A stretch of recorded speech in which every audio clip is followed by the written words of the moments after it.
यदि आप अपने घर की सफाई कर रहे हो तो क्या इससे आपके पड़ोसी को कोई तकलीफ होनी चाहिए? या फिर सवाल को पलट दीजिए, अगर आपका पड़ोसी अपने घर की सफाई कर रहा हो तो क्या इससे आपको कोई तकलीफ होनी चाहिए? दोनों ही सूरतों में जवाब होगा नहीं, बिल्कुल नहीं। लेकिन कांग्रेस और भारतीय जनता पार्टी का रिश्ता बड़ा अलग सा है। राहुल गांधी ने सफाई का एक प्लान, एक खाका लगभग अब तैयार कर लिया है। वैसे भी कांग्रेस ने संगठन सृजन अभियान की शुरुआत कर ही दी थी, लेकिन इस सफाई प्लान से प्रधानमंत्री नरेंद्र मोदी हो या फिर कि स्वयंभू चाणक्य अमित शाह, दोनों दहशत में हैं। केसी वेणुगोपाल के भी पसीने छूट रहे हैं, क्योंकि महीना तक मुकर्रर हो गया है कि कब उन्हें घर बिठाना है या फिर कि उनके घर वापस भेजना है। और इसके साथ ही साथ तैयारी इस बात की भी हो चली है कांग्रेस के भीतर कि सफाई जो होगी वो किस पैमाने पे होगी, वो लिस्ट कौन सी है जिनकी सफाई होगी, किनको घर बैठाया जाएगा, और वो लिस्ट कौन सी है जिनको नए काम सौंपे जाएंगे। नमस्कार, मैं स्वप्निल और आप मुद्दा देख रहे हैं। दोस्तों, आगे बढ़े उससे पहले वही छोटी सी अपील। मुद्दा इन दिनों एक गंभीर आर्थिक संकट से जूझ रहा है। एक तरफ हमारे मेन बैंक अकाउंट बीते कई महीनों से फ्रीज चल रहे हैं, तो दूसरी तरफ हमारे 2.5 साल पुराने चैनल को हमसे लंबे समय तक छीन कर रखा गया था। ऐसे में डे टू डे ऑपरेशंस में मुद्दा को कुछ मुश्किलों का सामना करना पड़ता है। लिहाजा आपसे गुजारिश है, यदि आप चाहें तो स्क्रीन पर दिख रहे क्यूआर कोड या फिर के नीचे दिख रहे यूपीआई नंबर के जरिए मुद्दा की छोटी छोटी मदद जरूर कीजिएगा। अब आगे बढ़ते हैं और सबसे पहले तो हाल फिलहाल की एक घटना से शुरुआत करते हैं। राहुल गांधी ने कभी नहीं कहा कि वो कोई महामानव है। राहुल गांधी खुद को विश्वगुरु भी नहीं कहते। राहुल गांधी खैर खुद को चौकीदार भी तो नहीं कहते। लेकिन राहुल गांधी कहीं भी जाए, एक सामान्य नागरिक है वो, एक सामान्य इंसान है वो, एक सामान्य मानव है वो, तो उनको भी रिलैक्स होने की जरूरत पड़ती है। हमें भी पड़ती है। हम भी छुट्टियां लेते हैं। हम भी अपने निजी कार्यवश कभी ना कभी कहीं ना कहीं जाते ही हैं और दिमाग को रिलैक्स करने के लिए तो जरूर जाते हैं। राहुल गांधी इन दिनों वियतनाम के दौरे पर हैं और वियतनाम के दौरे से पहले वो रणथंभौर गए थे। लेकिन इससे भारतीय जनता पार्टी के पेट में काफी दर्द हो गया कि नए साल पर राहुल गांधी आखिरकार देश से बाहर घूमने क्यों चले गए, छुट्टियां मनाने क्यों चले गए। ये राहुल गांधी का निजी दौरा है, इसका राजनीति से कोई लेना देना नहीं है। उसके बाद भी तकलीफ, लेकिन ये तकलीफ राहुल गांधी के वियतनाम जाने से नहीं है। ये तकलीफ राहुल गांधी के या फिर के प्रियंका गांधी के या फिर की गांधी फैमिली के रणथंभौर जाकर एक निजी सम्मेलन से भी नहीं है, बल्कि ये तकलीफ तो इसलिए है क्योंकि कांग्रेस के भीतर से कुछ खबरें भारतीय जनता पार्टी के हाथ लग चुकी हैं। अब आप ये सोच रहे होंगे कि मैं इतने दावे के साथ ये सारी बातें कैसे कह रहा हूं।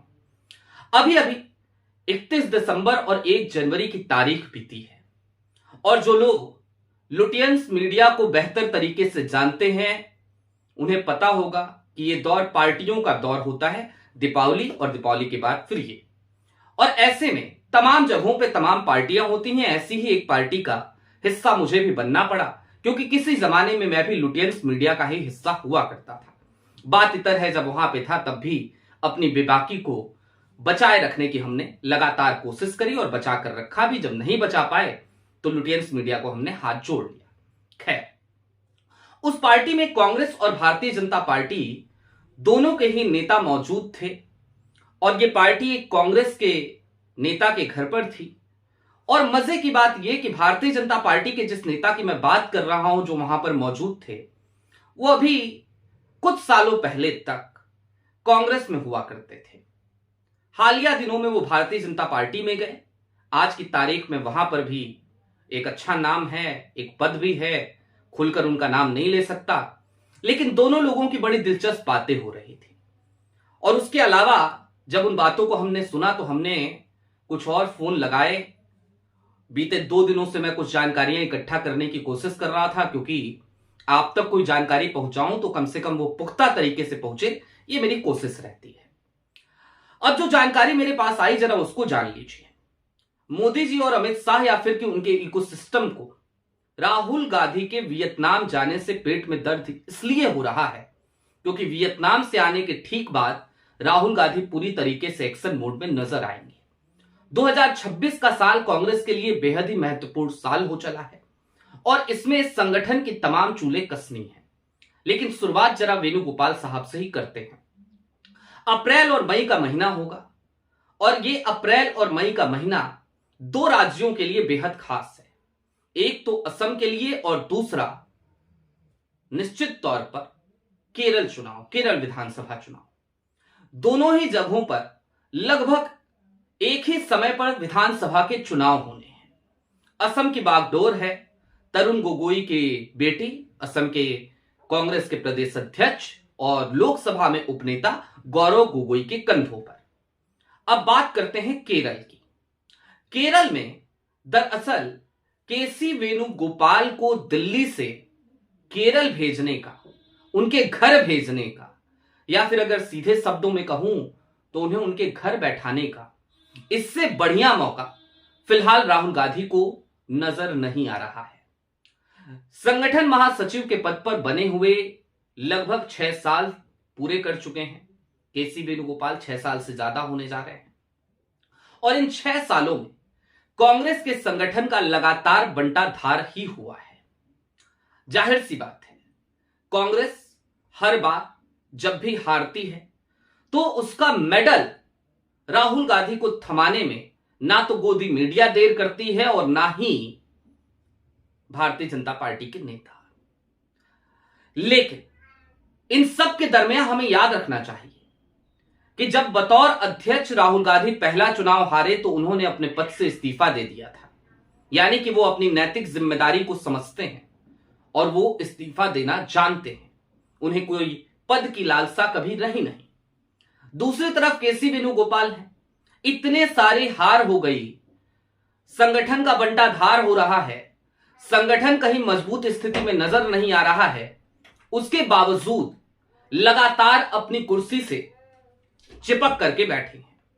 अब इन तमाम स्थितियों के मद्देनजर अप्रैल और मई जब केरल विधानसभा के चुनावों का ऐलान होगा उससे ठीक पहले कांग्रेस के भीतर की रणनीति या फिर कि सीधे तौर पर राहुल गांधी की रणनीति, मल्लिकार्जुन खड़गे की रणनीति और उनके कुछ विश्वास पात्र लोगों की रणनीति यह है कि केसी वेणुगोपाल को घर भेज दिया जाए, यानी कि केरल भेज दिया जाए।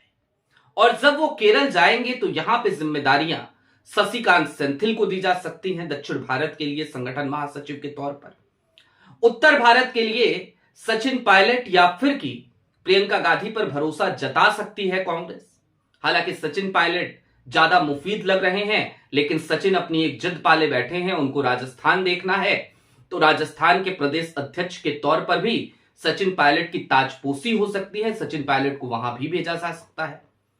नॉर्थ ईस्ट की जिम्मेदारी जाहिर सी बात है गौरव गोगोई को दी जा सकती है। मीडिया और कम्युनिकेशन में भी आपको बड़े परिवर्तन होते हुए उस वक्त में नजर आएंगे और निश्चित तौर पर राहुल के भरोसे के बहुत सारे लोगों को बहुत सारी जिम्मेदारियां दी जाएंगी। अब ये तो हो गई कुल मिलाकर के कांग्रेस के भीतर क्या चल रहा है, कैसे उसकी चूल्हे कसी जा रही हैं, चूल्हे कसने की तैयारी चल रही है, इन सब की बात। लेकिन इन सब से इतर अब भारतीय जनता पार्टी के पेट में मरोड़ क्यों है, दर्द क्यों है, जरा उसको समझिए।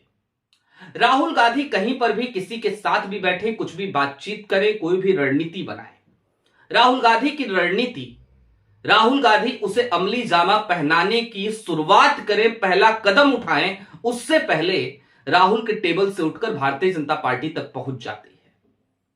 और ये क्यों हो पाता है? क्योंकि कांग्रेस के भीतर बैठा हुआ स्लीपर सेल लगातार किसी संदेशवाहक के तौर पर काम करता है। वो भारतीय जनता पार्टी के लिए काम कर रहा होता है, बैठा भले कांग्रेस में होता है। ऐसे ही स्लीपर सेल से निजात पाने की कोशिश है राहुल गांधी की। जनवरी के महीने में यह सफाई अभियान शुरू होगा और फरवरी तक इस सफाई अभियान में आपको बड़े बड़े पेड़, बड़े बड़े दरख्त कांग्रेस के कटते हुए नजर आएंगे।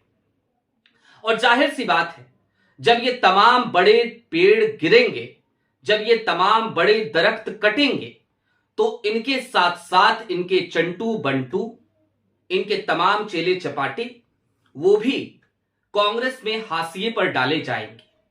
कांग्रेस किसी को पार्टी से बेदखल करने या निकालने में बहुत ज्यादा भरोसा नहीं रखती है जब तक कि सीमाएं ना लांघ दी जाए। एक एग्जाम्पल दे देता हूं, जैसे कि मोहम्मद मुकीम उड़ीसा के पूर्व विधायक मोहम्मद मुकीम ने एक चिट्ठी लिखी और अभी भी लगातार बयानबाजी कर रहे हैं। हालांकि कांग्रेस ने उनको सस्पेंड कर दिया है। लेकिन दूसरी तरफ भारतीय जनता पार्टी के ये जो संदेश वाहक हैं, जब ये उन तमाम बंद कमरों की मीटिंग में नहीं होंगे तो फिर ये क्या करेंगे? और जब ये बंद कमरों की मीटिंग में नहीं होंगे तो भारतीय जनता पार्टी भी इनका क्या करेगी? ये किसी काम के नहीं रहेंगे। लिहाजा भारतीय जनता पार्टी के पेट में आज की तारीख में मरोड़ इसीलिए है, दर्द इसीलिए है क्योंकि वो जानते हैं कि राहुल गांधी को यदि यूं ही परेशान करते रहना है, यदि कमजोर बना के रखना है, तो उसके लिए पहली शर्त यह है कि उनके स्लीपर सेल लगातार कांग्रेस में मजबूत स्थिति में रहें, वो लगातार कांग्रेस का बंटाधार करें, वो लगातार भारतीय जनता पार्टी को ऐसे मौके दे जिस पर Bharatiya Janata party front foot पर आकर खेल सके और जिसकी वजह से राहुल गांधी को परेशानियों का सामना करना पड़ सके। लेकिन इसकी सूची भी तैयार है, वेणुगोपाल साहब को घर भेजने की तैयारी भी दुरुस्त है और राहुल गांधी का कांग्रेस को लेकर जो सफाई प्लान है अब वो मुकम्मल होने जा रहा है। और जैसा कि मैंने आपको बताया कि मैं तारीख के साथ बताऊंगा, तो आने वाले दिनों में उन तारीखों का भी ऐलान करूंगा। आपको कुछ राहुल के एक्शन भी दिखेंगे उस दौर में। लेकिन ये जनवरी से लेकर फरवरी तक का महीना, जनवरी मिड से मकर संक्रांति के बाद से, वैसे भी सनातन संस्कृति में कहा जाता है कि कोई बढ़िया काम, कोई अच्छा काम करना हो तो मकर संक्रांति के बाद उसका मुहूर्त शुरू होता है। अभी तो खरबास चल रहा है। तो राहुल अभी वियतनाम है, न्यू ईयर की छुट्टियां मनाने गए हैं, वहां से वापस आएंगे और उसके बाद बीजेपी एजेंट्स की सफाई शुरू होगी। बीजेपी एजेंट्स में इसीलिए हड़बड़ी है और यही वजह है कि मोदी जी और अमित शाह साहब दोनों परेशान हैं। वेणुगोपाल साहब की परेशानी तो जायज है ही। आपकी क्या राय है कमेंट बॉक्स में जरूर बताइएगा। अभी के लिए दीजिए इजाजत। चलते चलते फिर वही अपील, चैनल पे नए हो तो सब्सक्राइब करते हुए जाइएगा, सक्षम हो तो छोटी छोटी मदद मुद्दा की जरूर कीजिएगा। बहुत शुक्रिया।